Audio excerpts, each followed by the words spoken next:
Okay, guys, I had a mundane thing happen, one of the daily things that can happen to anybody. So we had gotten a building, gotten a washer and dryer. I told you guys we downsized to an RV from a 3,500 square foot home that I had paid off in 10 years, lived in it for 20, and sold it, downsized to an RV, bought 7 acres of land, had it cleared, starting from scratch, right? I mean, we're talking about having to let the seed bank of the earth just bring up whatever it wants to cover the soil, going through droughts, going through flooding rainy seasons. So now we're to this point where we have a washer and dryer used that we purchased for $200 for the pair. You can find them as low as 150, even for front loaders if you're patient. But we weren't very patient. We needed to wash clothes. So this washer, as you can tell, this wasn't seen in the pictures, but that's not really that big of a problem right now. But right here, water just kept spilling in, right? It just would spill in a little by little, and eventually it wouldn't stop, and it would fill up, drain, fill up, drain. So thank God it didn't flood. And this is a computerized washer. I love it.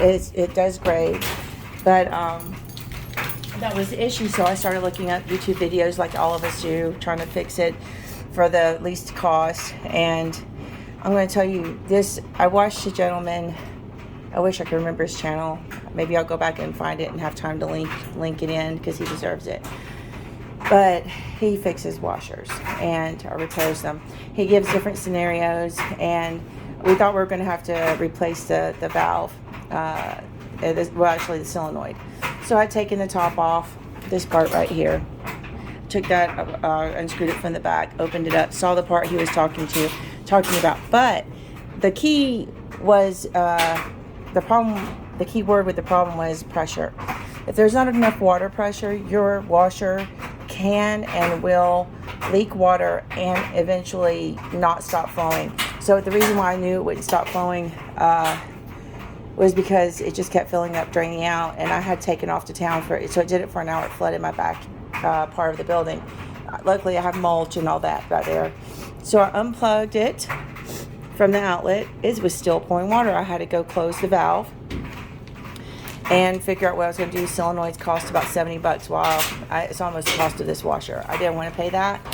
So I was hoping and praying that pressure was the problem. And sure enough, I got this wide mixing hose. What we did was we had the cold water connected right here, where you can see the blue and the red. But we did not have the hot water connected. And we would just use the choice of cold tap, thinking that would be fine. Well, I added this in here. I got a Y connector, and I just hooked it into the hot and cold, even though we just only have cold water coming in, and it solved the problem. So far so good. If something happens, I'll let you know. But anybody that has that problem, when you troubleshoot, you want to go with the easiest problem to fix, and it's process of elimination basically. So I just added that in. It was an easy fix. I used plumber's tape on the metal part. You don't have to on the plastic. So there you go. Hope it helps someone. And thank God it was an easy fix.